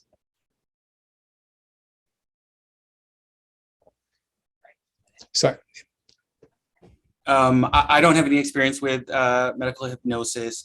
We do have a CPAP acclimatization clinic that our behavioral sleep medicine colleagues here do have. I don't think they've used hypnosis in that setting. anyone else by chance? I think it's more like immersion therapy, where you're kind of guiding them through, so they're kind of getting over their anxiety with each step rather than something like hypnosis. But no, I have not. Yeah, and with kids, I've mostly used the families. So I've given masks to entire families so that they all can sit, in front of the TV in the evening with masks and show the kid that it's okay and stuff like that, but not hypnosis. Okay. Summit. What are the most helpful behavioral recommendations that you have found for improving sleep? So I think the one-word answer to that is consistent habits. And I think that that's good advice for both children and adults who are having sleep issues that are related to cystic fibrosis. I know that I did not bring this up in my talk at all, but when you're specifically looking at the adolescent population in cystic fibrosis, I think it's important to recognize that they're adolescents and that they are going to have certain biological changes with regard to their sleep ontogeny and how their sleep is that has nothing whatsoever to do with cystic fibrosis, but everything to do with adolescence.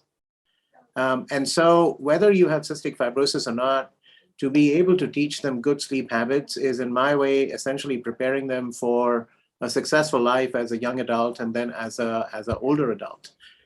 So I would say that framing sleep hygiene recommendations, just like you would for a young person with or without cystic fibrosis, would be a very good thing to do as part of a CF visit. Just even if you just do it for 5 minutes, which is how are you with your sleep? Are you able to fall asleep? Are you making it to school on time because you can wake up? I think just asking a few questions about that is helpful in kind of setting the stage that good sleep is a part of good health, whether or not you have mild, moderate, or severe cystic fibrosis. Great. I'm going to pose this one to Rose. Although they would need to be validated in CF populations, I wonder about the clinical utility of newer sleep scales like the PROMIS SD and or PROMIS SRI. And I think Summit actually did refer to that, that there was good evidence that as a validated tool may be the way to go for use in, pediatric and adult clinics, and that there is a small nuanced group that was looked at. But I'm not directly familiar with that CF related validated study. Summit, are you able to comment on that? I don't think I can comment on that very specifically, to be honest. So it sounds like a good thought, and we'll research it for the task force. Sounds great. So let's go to, I'm going to go to Andrew and Joel with this. Are nasal interfaces effective if the patient is a mouth breather? So typically I offer, and in some patients require that they do use a chin strap for the first 2 weeks that they start with a nasal mask interface. Usually patients don't need that long term, but it kind of helps to, as I described, provide a floor for their chin in the early time at adjusting to a nasal mask. Yeah, we usually start with kids with the chin straps, but usually they manage with the nasal and they close their mouth once they're back to breathing. Okay. Another question here, and then I've got at least one that I wanted to bring up. So with the increased incidence of depression and anxiety for many folks on highly effective modular therapy, could this contribute to sleep issues? Do we want to start with Rose, or do we want to? Do we have evidence that there's increased depression and anxiety related to highly effective modulator therapy? Because if that's the lead into the question, I would say, I'm not sure we know yet. But regarding the second part of it, if a person already has pre-existing depression and anxiety, then they may have insomnia, they may have other sleep issues that should be addressed.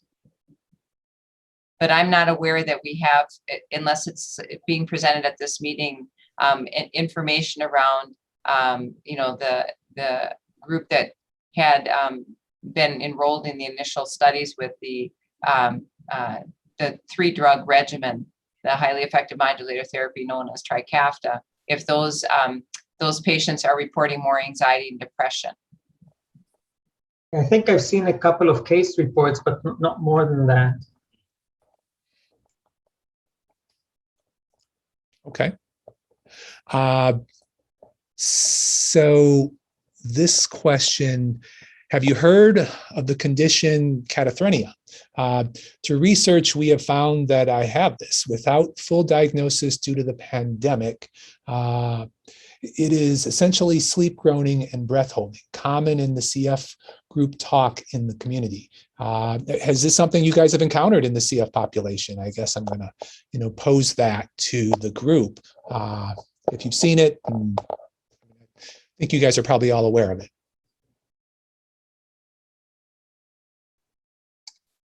It's one of those conditions that people don't really bring up because it doesn't disturb the sleeper. Yeah. It disturbs the bed partners or the parents next door hear them screaming.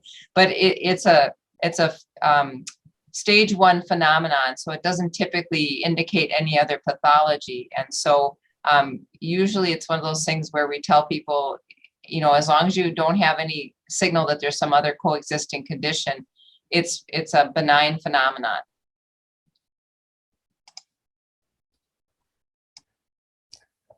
Okay, if we want to move on, this is, actually, this is a great question. And this is one that, was kind of part of one of the questions I had posed to you guys before our symposium. How do you think the other clinicians, RN, PT, RT, social work, et cetera, I'm going to say psychologist, in the CF clinic can help support the topic of sleep? Should they actually be, or some of these individuals be, more engaged with some of these sleep questions, more so than the CF physician, recognizing that a lot of CF physicians have limited sleep. I think everybody gets some sleep training, but it ends up not always being the same for all, and may not feel as comfortable with some of these different questions. Summit, I'll let you have first shot at it. I'll tell you that, as I previously mentioned, I think in response to another question, the psychologist that is attached to our Cystic Fibrosis Center actually does ask sleep screening questions.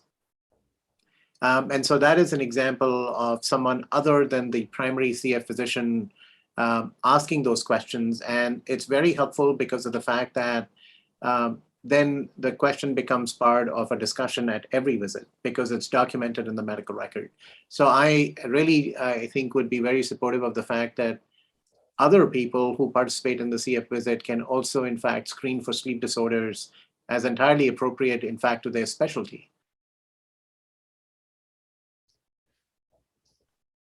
Anyone else want to comment? I think our therapists also put in, Mary, go ahead, you tell us. I'd like to comment here back in the sidelines. As the RT, and I work with many lung diseases now. I used to be a CF princess, but now I'm working with all lung diseases. And I feel like breathing is always exacerbated when there's a lack of sleep. So when I'm questioning patients about, how their life, if their ability to do activities of daily living, everything, sleep is a huge question. And, and we know this from being a part of teams that different people get different answers. A lot of times they ask questions differently. So as the RT, I think it's very important to ask about sleep because it is hugely related, as we've heard from all these talks, into quality of life. So as the RT, it's a big part of my practice, and I was honored to be a part of this group, and great work, everybody. Well, I think we actually used up all of our time. As much as I would have liked to have asked a couple more questions that I had, I think, with this, it's probably good to in the session. And, thank you guys. This was actually a very informative session I'm going to say for myself, and I think for probably everybody who was listening to this. So these were great talks, and I hope that everybody, enjoyed this and also enjoys the rest of the conference today. So I guess we'll end it with that. Thank you, everybody.